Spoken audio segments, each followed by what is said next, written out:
had a woman come and see me.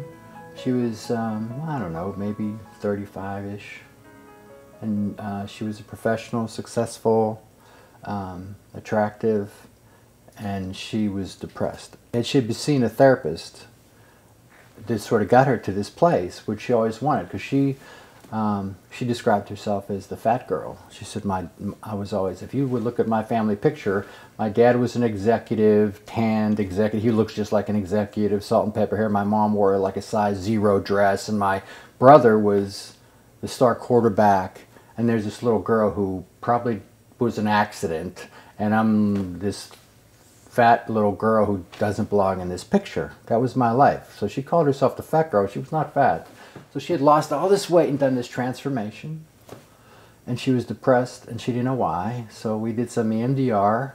At one point she just started to cry. It was rather one of the most, profound moments probably that I've had, where she looks at me and she says, I know why, because I don't know who the good people are anymore.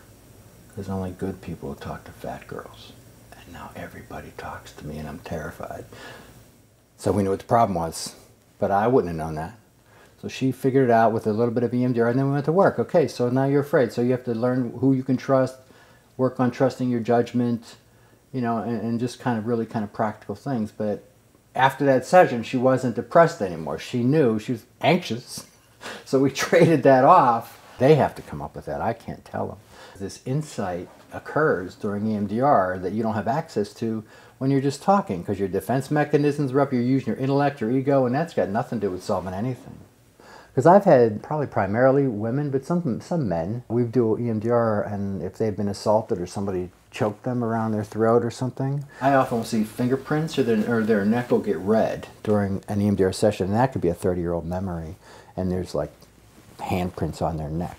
So it's powerful stuff, and it's very real, and that information is stuck somewhere inside them, and EMDR releases it.